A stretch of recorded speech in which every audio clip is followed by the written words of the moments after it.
dans Lévitique chapitre 13, verset 14, il est dit ici, ne cherchez d'aucune manière à entrer en contact avec les esprits des morts. Il y a virgule. Je m'arrête dans la virgule ici et on entre premièrement en profondeur. Beaucoup d'entre vous ont dû voir le film Ghost. Bon, d'autres vont dire Ghost en anglais. Ça peut représenter fantôme, revenant, ainsi de suite. Esprit, donc Ghost, plutôt fantôme. Et dans ce film, un monsieur, bon, il a été assassiné et son âme, bon, selon le film, soit l'âme, soit l'esprit de la personne va revenir. Et on va avoir une diseuse de bonne aventure, on va avoir une nécromancienne pour entrer en contact avec l'esprit du défunt, avec l'esprit du mort. C'est une nécromancienne, donc une femme qui pratique, en gros, l'art d'invoquer des morts. Pour cela, dans Lévitique chapitre 13, verset 14, il est dit, ne cherchez d'aucune manière, parce qu'il y a plusieurs manières pour entrer en contact avec les morts.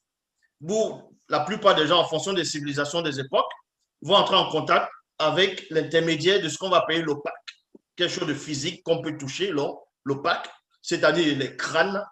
Ils vont utiliser les crânes pour invoquer les ancêtres qui ont trépassé. D'autres vont utiliser des photos, des photographies, d'autres des animaux, d'autres des boyaux des animaux, d'autres le sang, d'autres des insectes, d'autres le spiritisme directement. Donc, ils vont prendre la Ouija, ils vont essayer de, en gros, esprit est là, ils vont faire des incantations.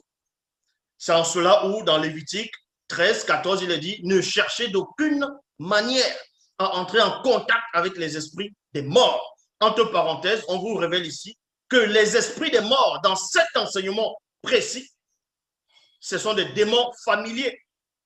J'ai déjà eu à parler des démons familiers, mais cette fois-ci, on va entrer plus en profondeur. On va aller dans d'autres sphères, dans une autre dimension, pour vous montrer pourquoi c'est interdit d'entrer en contact avec les esprits des morts. Qu'est-ce que ça représente dans le spirituel? Qu'est-ce que ça représente dans l'astral? Et qu'est-ce que ça représente dans le visible, le physique? Ou bien sur votre mental? Donc ici, les esprits des morts sont considérés comme, en gros, derrière les esprits des morts sont des démons familiers. Ça n'a rien à voir avec les esprits de mort, en gros, des prophètes, des apôtres, ainsi de suite. Mais ici, c'est par rapport aux non-initiés, à ceux qui ne connaissent pas le bas. Car cela vous rendra spirituellement contaminé et impur. Il y a point ici. Ça veut dire que quand vous êtes en contact avec un nécromancien, quelqu'un qui pratique un médium, vous êtes automatiquement souillé par cette personne. Vous êtes souillé par ces esprits-là. Et on va vous révéler de quelle manière la souillure commence, de quelle manière vous devenez impur. Et ensuite, il est dit ici, Nende Mutatedi. Donc, Mutatedi, c'est l'entité qui guide et qui intronise les initiés. C'est très important le verset 14. Le verset 14, on va entrer plus en profondeur.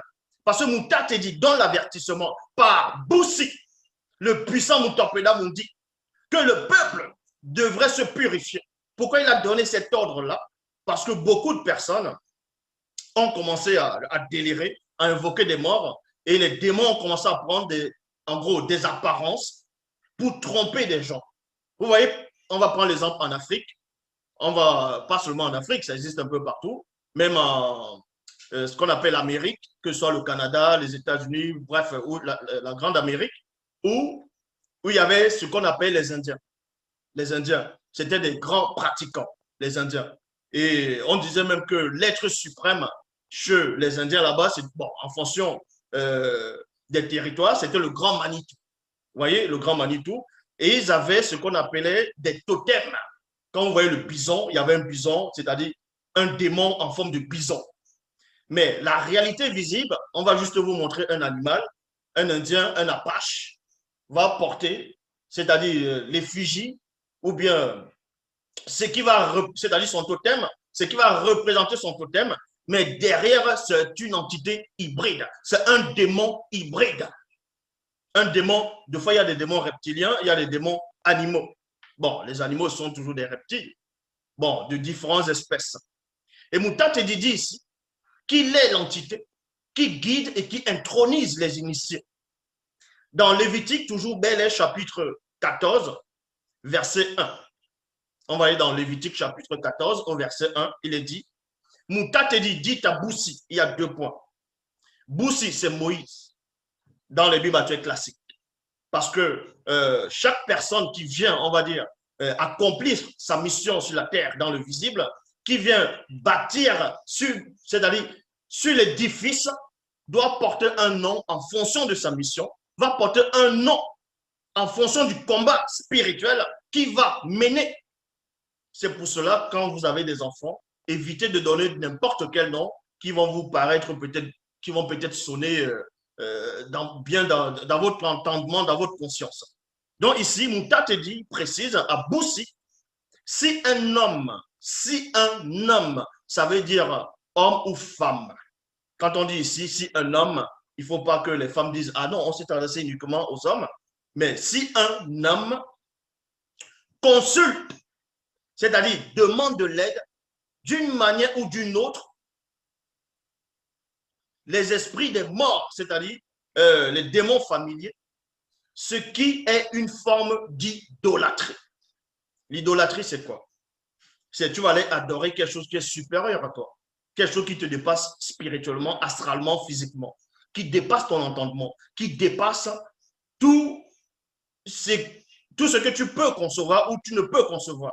Donc ici, aller adorer, en gros, aller entrer en contact avec les esprits, tu reconnais par là que celui qui va te mettre en contact avec le soi-disant défunt est non seulement plus puissant que toi spirituellement et a la capacité de parler avec un mort, un défunt de l'autre côté.